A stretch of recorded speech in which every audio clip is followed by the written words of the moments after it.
যেমন রাষ্ট্রপতির নির্বাচন, তারা বলছেন সরাসরি আসন হওয়া দরকার, এবং ওনাদের কেউ কেউ বলছেন কোনো নির্বাচনেই যেন পরোক্ষ না হয়, প্রত্যক্ষ হয়, প্রত্যেকের কনস্টিটিউয়েন্সি থাকে, এবং রাষ্ট্রপতির নির্বাচন সরাসরি হওয়ার কথা বলেছেন। তারপরে স্থানীয় সরকার নির্বাচন নির্দলীয় হওয়ার এবং সংসদীয় পদ্ধতিতে নয় ওনারা বলছেন, কারণ ওখানে দলীয়করণ হতে পারে। তারপরে অর্থের উৎসের স্বচ্ছতা যেন নিশ্চিত হয়।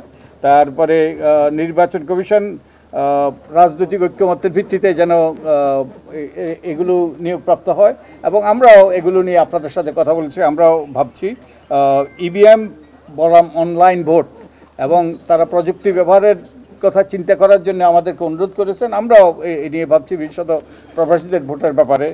আমরা যে বিষয়গুলো ভাবছিলাম ওনারা সেই বিষয়গুলো সম্পর্কে আরও আলোকপাত করেছেন ওনাদের অভিজ্ঞতার আলোকে। তো মনে হলো যে আবারও যে আমরা সঠিক পথে আছি।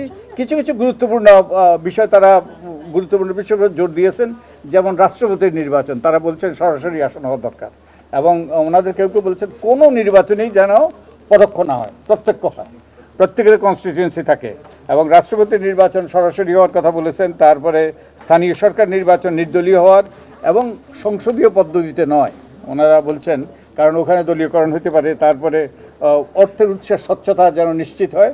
তারপরে নির্বাচন কমিশন রাজনৈতিক ঐক্যমত্যের ভিত্তিতে যেন এগুলো নিয়োগপ্রাপ্ত হয়, এবং আমরাও এগুলো নিয়ে আপনাদের সাথে কথা বলছি। আমরাও ভাবছি ইভিএম বনাম অনলাইন ভোট, এবং তারা প্রযুক্তি ব্যবহারের কথা চিন্তা করার জন্য আমাদেরকে অনুরোধ করেছেন। আমরাও এ নিয়ে ভাবছি, বিশেষত প্রবাসীদের ভোটের ব্যাপারে।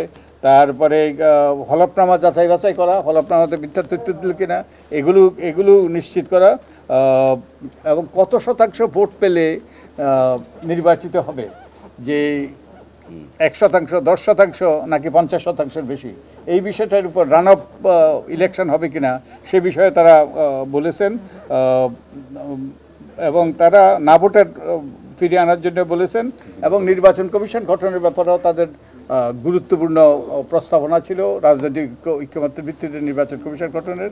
তো অনেক গুরুত্বপূর্ণ কথা হয়েছে, এবং বিনা প্রতিদ্বন্দ্বিতা যেন নির্বাচিত না হয় এই বিষয়ে তারা আলোকপাত করেছেন। আমরা এখনও কোনো সিদ্ধান্ত নেই। আমরা এইগুলো নিয়ে পর্যালোচনা করছি, আলাপ আলোচনা করছি।